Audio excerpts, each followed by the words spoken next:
I have to admit that part of the reason why I made this video, apart from trying to address a popular misconception, is that I love watching these guys fight. The highlight reels are just mesmerizing. While we watch the clips, what I'd like you to do is have a think about what all these great boxers have in common, beyond being legends of the art, that is. I'll come back in a little while and give you my perspective on it.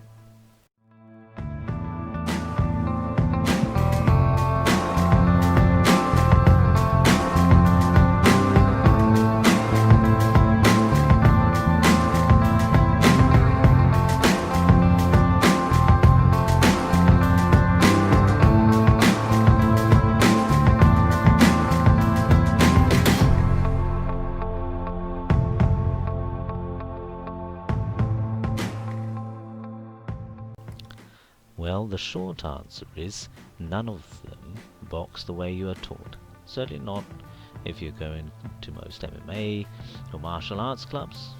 Decent boxing gyms will go through these with you, but even then you still don't see these skills regularly in combat sports events. I'm going to focus on one of these issues that particularly bugs me for this session. Now, that is the idea of keeping your hands up. As you can see, none of these legends have their hands up. It's not just me cherry picking highlights with their hands low. This is a feature of their style, and you can go and check the footages of them in fights in general, and you'll see that their hands are low. So why do commentators, coaches from various arts, and this is common in martial arts in particular, always scream for fighters to get their hands up?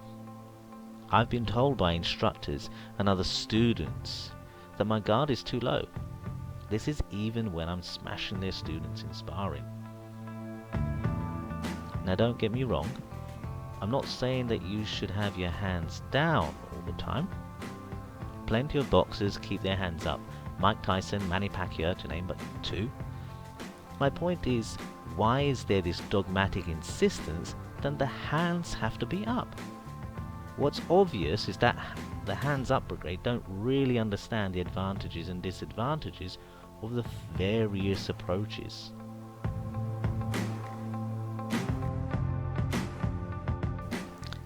Let me give you a simple breakdown.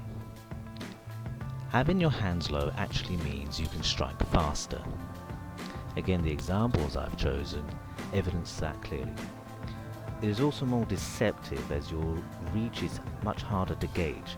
Of course, you leave yourself open, but you will notice that these fighters use evasive tactics to avoid the incoming strikes, instead of creating a shield to take the shot, which essentially is what keeping your hands up is doing.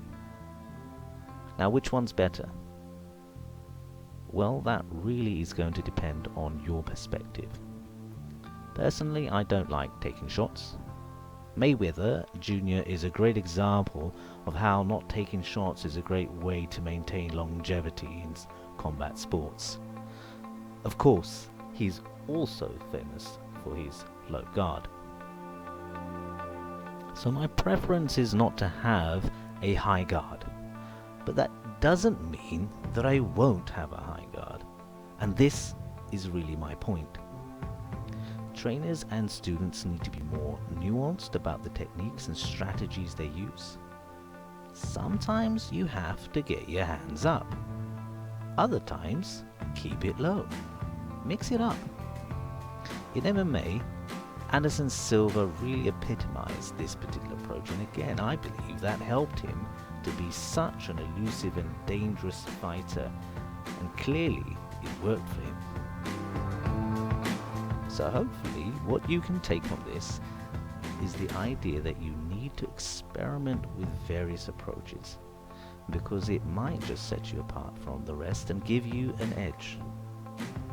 Enjoy the rest of the highlights, and don't forget to like, subscribe and share, and if you've got any suggestions for future commentaries, feel free free to leave your comments below. All suggestions are welcome.